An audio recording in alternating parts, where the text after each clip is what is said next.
Now at 6, a stranded driver struck down. He was helping a friend, and now he's fighting to survive. What the other driver is accused of doing instead of paying attention.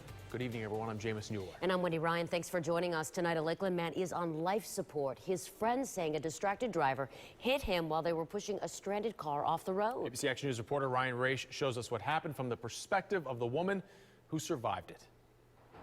This is the busy, narrow highway where the victims ran out of gas, and they thought they were doing everything right, pulling over as far as they could, pushing the car to the nearest driveway, and the whole time they had their flashers going. But apparently that wasn't enough.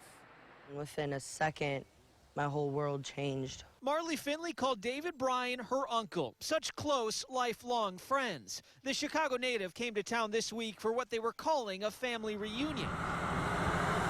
But tonight, Bryan is on life support, and Finley keeps reliving the nightmare in her head. And everybody's seen us but him, you know, so his eyes definitely wasn't on the road. Last night, Finley and Bryan found themselves in a predicament. Their car ran out of gas on busy State Road 60 in Lake Wales. With the flashers activated, Finley started pushing from the back, and Bryan pushed with one hand on the wheel. Out of the corner of her eye, Finley noticed a car coming right at them, not getting over like the others. And I finally got out of it and jumped to the side, and I was screaming, "Move, David, move, David." I turned my back, heard a big crash. The 29-year-old Lakeland man who dreamed of being a UFC fighter was no match for a Honda Civic, going 50 miles per hour right at him. I dragged him to the side, and I was holding his head. He wasn't breathing, wasn't moving. Investigators identified the man at the wheel as Oliver Simmons Jr. of Tampa. Deputies hauled him off to jail after finding 8 bags of marijuana in his car.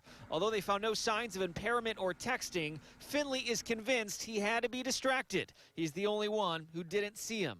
I know his eyes were not on the road.